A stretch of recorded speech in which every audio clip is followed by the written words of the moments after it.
I came back to the farm in about 2016, somewhere about then. So I was actually a beautician and makeup artist when I left school. Wow. And I wasn't in love with it.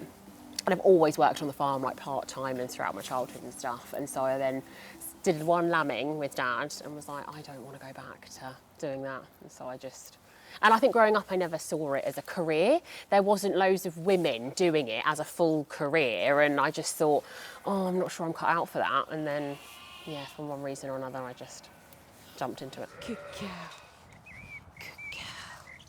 I love being outside, like in touch with the land. And I'm really lucky this is our farm and I get to work on it. And I'm just constantly active, constantly. And so I'm fit, so then your mental health gets better because you're fitter.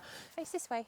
And the daylight and all the vitamin D, I think, whether it's psychological or not, it definitely made a big difference. So he's 2 weeks old, this one. He's so precious. You got him?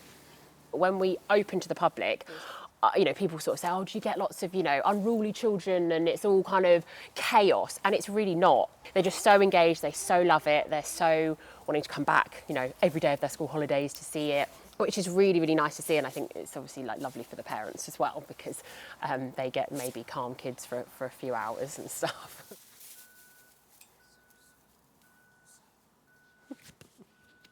There are studies, aren't there, for animals and for children to have that connection and to come onto an actual farm as well. I think rather than an establishment that has got animals, this is just a working farm that you can just come and see, and you can walk down the track and you can just see everything that's going on as a normal farm would work. And I don't think, especially now, children are exposed, or all adults are exposed to that very regularly.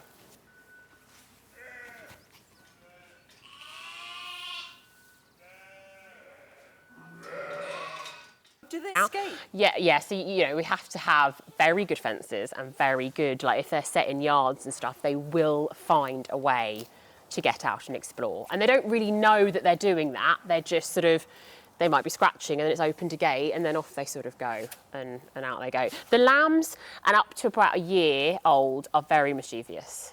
Very mischievous. So when they go out to graze, and we graze vines for some of the year, and they are very, very naughty when it comes to that. If you imagine trying to gather them through vines and stuff. And so, yeah, if they're sort of a year old, they're quite interesting.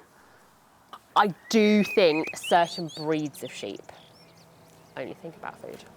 But they explore with their mouths and stuff, so they're always chewing and cudding and, yeah. I would say there is still a bit of a stigma. I think maybe not in like shepherding, because you do get a huge amount of female shepherds, or especially contract lambers, for example. You will find a huge percentage of women do that. Farming, so as soon as I then get on the tractor, that's a bit of a different, or even the business side of it, you can just tell that the respect just isn't quite the same. And I think it is changing, especially sort of in the 10 years that I've seen it, but we've still got a long, long way to go, because they're normally farmers' wives, aren't they?